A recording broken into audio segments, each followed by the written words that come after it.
Good morning, everyone. Well, here we are, Good Friday. Um, it's a very solemn day.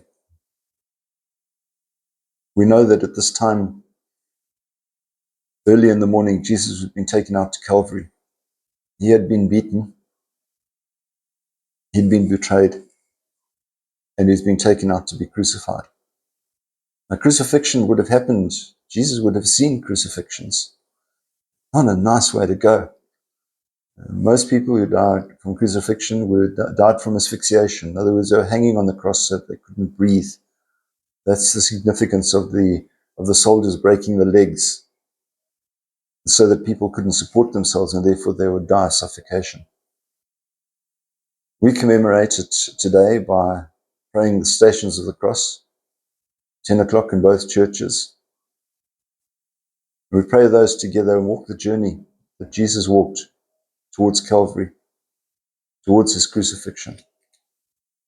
This afternoon at 3 o'clock, we don't have Mass.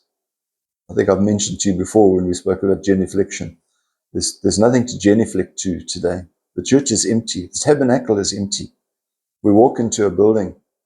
Yes, it's a sacred space, but the host is not there. Jesus is not physically present. And so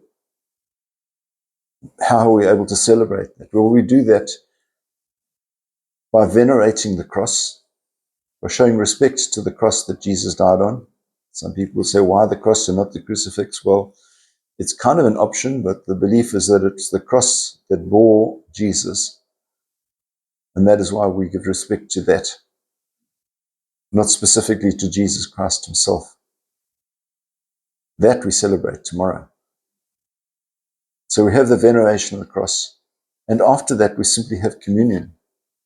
We receive communion, which was consecrated yesterday. It would have been put away into the altar of repose overnight and made available to us this afternoon when it was taken out of the tabernacles there and brought to us. It's a really important day.